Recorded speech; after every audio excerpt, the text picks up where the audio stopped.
Was Rob out here today? Yeah, Rob is, like if in football terms, I would have called him a limited participant, or, and him and Remy are kind of in the same boat.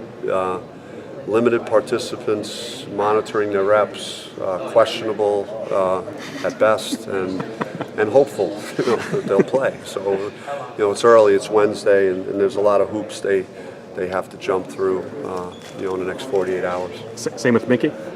Yeah, Mickey was on a similar. He left a little early to get treatment, but he was in practice today. How many days since practice started have you had your whole group?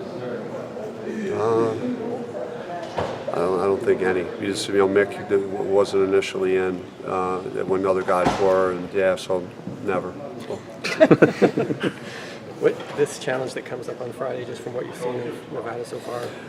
They're a very mature basketball team, and they play the right way. They play very unselfish. They move the ball very well. They have good spacing on offense, and they're one of the top, most efficient offensive teams in college basketball. So, they've been in a lot of big games. Again, they're older and experienced, and the Martin twins, watch a lot of film on them. They really complement each other, like you would imagine twins would. Just their skill sets work very well together. One guy can really score, the other guy's terrific passer and good mind for the game.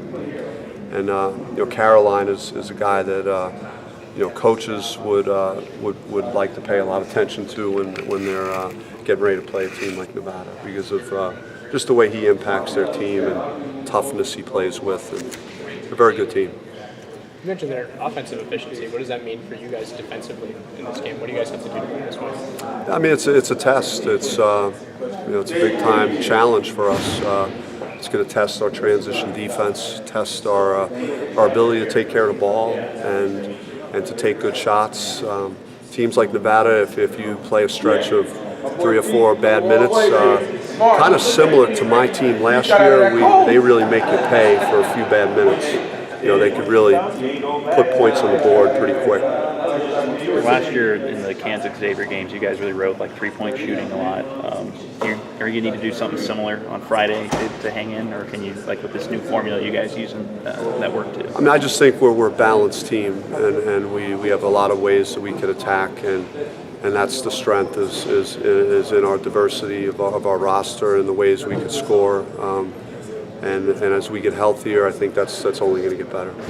Have you been able to identify any defensive weaknesses that they might have that your team caters to better that could work well for this matchup? No, I mean they focus on it. They're a little different. They have a lot of interchangeable parts. So what I mean by that, a lot of like-sized guys, and they're going to switch, or they've shown that a lot, and I'm sure we'll see some of that. And with a week to prepare, possibly some other things. So at this stage of the season, though, too, it's more of like you want to see where you stand, and these games kind of test that and give you a gauge of where you are as a team. And so that's the exciting part of the game. And we're focusing on getting better and doing what we do well.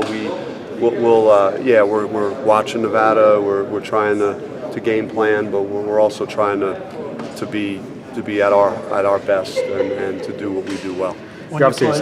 You're obviously very serious with every game preparation, but when you play a top 5 team, is a different just buzz in practice?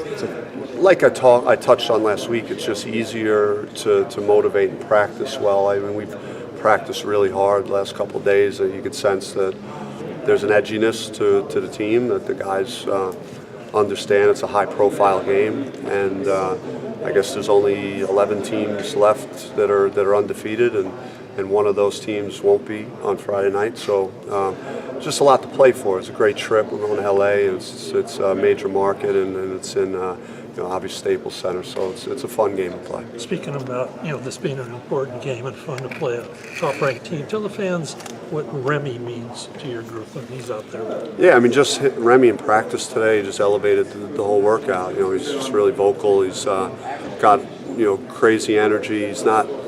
He gets real quiet when he's off the court. Sometimes you don't even know he's around. But when he's out between the lines, he's just full of energy, very unselfish, and he's just. I think a lot of areas on our team will improve by getting him back when we do. Melo had a pretty solid first year. He was a big returnee, but over the course of the season, Lou's gotten a lot of attention. Zylan, Kamani, and he's kind of taken a back seat, but it doesn't seem to bother him. What does it say that he is not bothered by other people getting attention? Yeah, he's developed as a person, and he realizes it's not about him. He's a team guy, and he's always been a winner, and he's prioritized that. So, I think that's been the main thing, and he's done other things really well. We needed ball screen defense, post defense, rebounding, and he's been supportive of other guys that have done well. When Lake goes in and plays well, he feels good for him. So he's just a great guy to have on your team. And I told him last week, I just said, heck, when you see Zylan doing what he's doing, and Lou and Kamani, and all of a sudden when teams start looking at scouting, they might forget about you. So just get ready, because and I'm glad he statistically had the game he had. It was kind of breakthrough for him this year. Is his ball screen defense a lot better than last year than it was last year? Yeah, I mean, he's just he could tend to get a little straight up, and he's been getting lower out there, and he's got a better base, and he's getting out early. He's just we talk about it a lot with him, and we make that a priority with Lake and Mello, and he's done better with it. Thanks, guys.